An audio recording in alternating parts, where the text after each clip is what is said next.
Hello everyone, I am doctor Mamta Vishnu Kolge और आज मैं आपको इन्फॉर्मेशन देने वाली हूँ regarding MTP, that is medical termination of pregnancy. So basically हम इसे लीगल अबॉर्शन ऐसे कह सकते हैं।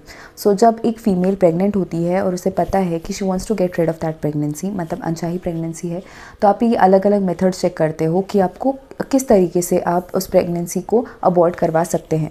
सो बेसिकली जो एमटीपी का एक्ट है, 1971 का जो पहला एक्ट था, उसके अकॉर्डिंग ये बताया गया है कि 7 to 9 वीक्स तक, मतलब जब आपकी प्रेगनेंसी 7 से 9 हफ्ते तक होती है, तब आप उस पर्टिकुलर प्रेगनेंसी को पिल्स के थ्रू अबॉर्ट करवा सकते हैं। ओके, सो ये सबसे कॉमन मेथड है जो सबको पता है कि आपको पिल्स यूज़ करनी है। लेकिन ये पिल्स जब भी हम लोग यूज़ करते हैं तो ये इंपॉर्टेंट होता है कि आप एक गायनेकोलॉजिस्ट को कंसल्ट करें, क्योंकि इसके जो कॉम्प्लिकेशंस हैं वो काफ़ी सीरियस हो सकते हैं, जिसका हमें अंदाज़ा नहीं होता है।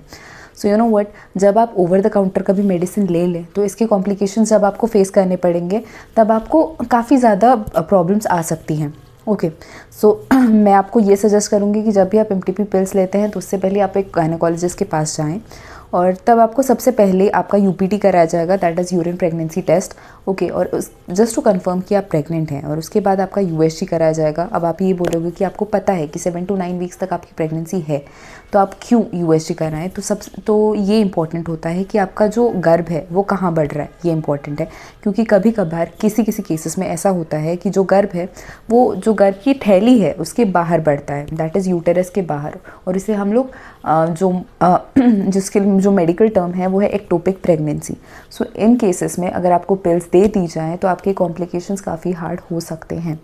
और इसके अलावा जो हम लोग कंडीशंस चेक करते हैं in order to give pills, तो ये होता है कि आपको कोई भी ब्लड रिलेटेड या फिर हार्ट रिलेटेड डिसऑर्डर नहीं होना चाहिए।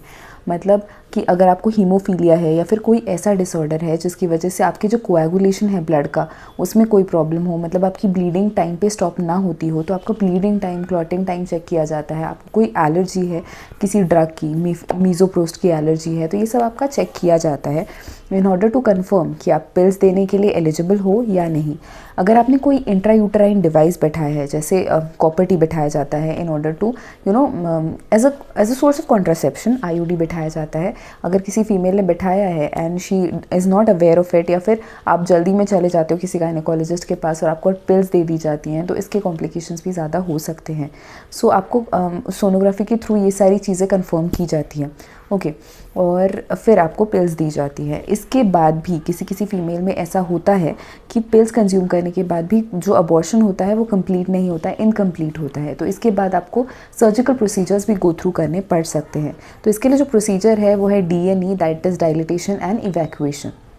ओके, तो मैं आपको एक्ट के बारे में बता रही थी। तो जो 1971 का एक्ट था, तो उसमें ये बताया गया है कि अबॉर्शन 20 वीक्स तक लीगल है।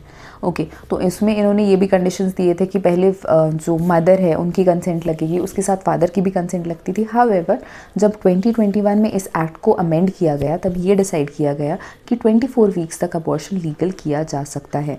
सो अब अभी जो राइट सिनेरियो, प्रेजेंट सिनेरियो है, उसके अकॉर्डिंग आप 24 वीक्स तक अबॉर्शन करवा सकते हैं। लेकिन इसके लिए काफ़ी कंडीशंस हैं कि उन्होंने ये बताया है कि अगर आप रेप सर्वाइवर हो तो, या फिर आपके बेबी को फीटल कोई एबनॉर्मलिटी है, या फिर ऐसा है कि आपको उस बेबी के बढ़ने से आपको कोई कॉम्प्लिकेशन हो सकता है, कोई मॉर्टैलिटी या मॉर्बिडिटी की चांसेस है, तो आपको अबॉर्शन करवाना ज़रूरी है। तो आप अबॉर्शन करवा सकते हैं till 24 weeks. Beyond that abortion नहीं करवा सकते। 20 वीक्स तक सभी करवा सकते हैं।